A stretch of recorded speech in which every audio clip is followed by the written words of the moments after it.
A lot of people tell me that you're too small to do certain things. Or people will be like, you're too small, give it up. I'm like, whatever. You know, every kid wants to be like a football player or a basketball player or something. There was a point when I kind of had to realize, okay, I'm too small to be a football player. I was a tiny little kid. I always wanted to fight. I love fighting. I love beating people up. I love beating up everyone who was bigger than me. When I first started this sport 8 years ago, there was no weight class for me. Now you're seeing options for guys at the lower weight classes. These guys are, you know, they're like 135ers, just faster, a lot faster, to be honest. When you get a big guy that competes like a small guy, he wipes out all the other big guys. When I do get people on the ground, and you know, that's where the guys are really in trouble. I was raised in New Mexico, you know, 2 brothers, single mom. Started wrestling towards the end of middle school and took it on through high school, became state champion. I wrestled 1 year in college, and I kind of just decided at that point that I didn't want to wrestle anymore, and that's when I took a regular job. I saw people doing the sport around my city of Las Cruces, and I was like, you know, I can beat these guys up. You know, why are these guys fighting?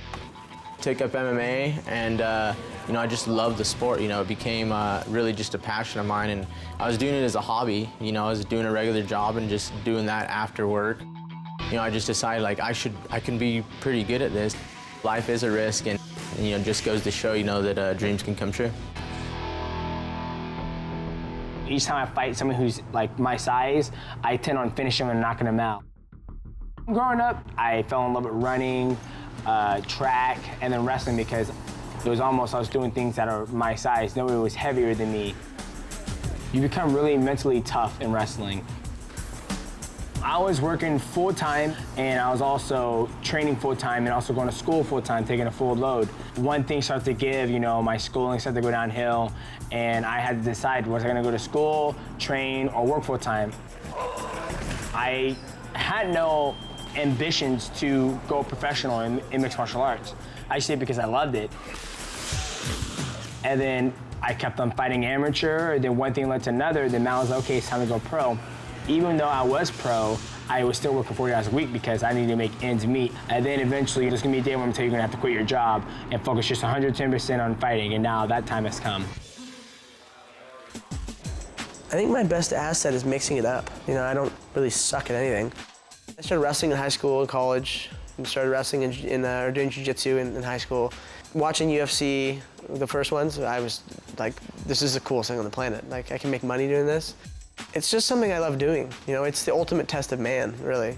You know, you get to think of the gladiator days. Even people watching it, it releases some sort of primal feeling in you. It kind of gets you going, turns you on, makes you excited. You know, and it's awesome. I'm happy to do it for the adoring public. Joseph, to me, is the favorite coming into this, but I know everyone else is tough. I got a huge task ahead of me with Ian McCall, Who, in my opinion, has the best fundamental wrestling and probably the most powerful, I think, most strong. Demetrius Johnson had a shot at 135s and now is renewed at 125s. When I fought DJ, for sure the fastest guy I fought. Benavidez is basically a 125-pound Uriah Faber. It's the best way to put it. You know, Shitani's beaten a lot of people. He is a great fighter. I don't think he's ever fought anyone like Joseph Benavidez. I know beating Shitani is going to give me that opportunity to fight for the belt and, you know, and have my dreams come true. I think Benavidez is the person I'll see in the finals. I think that's got fight of the century written all over it right there.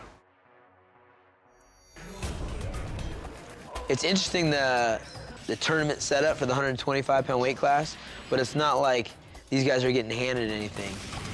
The 125-pound division is brand new, so there's really no other way to do it.